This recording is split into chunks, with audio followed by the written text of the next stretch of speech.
রাজশাহী ১ আসনের বিএনপি মনোনীত প্রার্থী মেজর জেনারেল শরীফ উদ্দিনকে শোকজ করেছেন নির্বাচনী অনুসন্ধান ও বিচারিক কমিটি।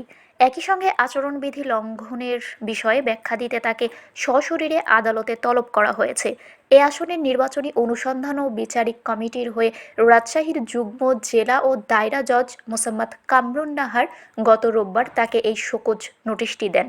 নোটিশটি জারি করতে গোদাগাড়ী থানার ভারপ্রাপ্ত কর্মকর্তার কাছে পাঠানো হয়েছে। সোমবার নোটিশটি থানায় গেছে।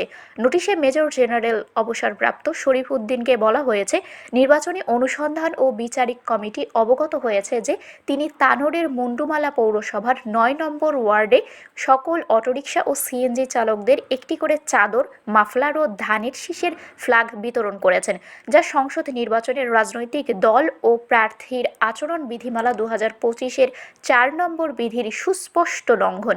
এ অবস্থায় এমন কাজ নির্বাচন পূর্ব অনিয়ম হওয়ায় অনুসন্ধান করে এর প্রতিবেদন সুপারিশ সহ নির্বাচন কমিশন সচিবালয়ে কেন পাঠানো হবে না সে বিষয়ে বুধবার যুগ্ম জেলা জজ প্রথম আদালত রাজশাহীর কার্যালয়ে সশরীরে উপস্থিত হয়ে লিখিত ব্যাখ্যা প্রদানের জন্য নির্দেশ প্রদান করা হয়।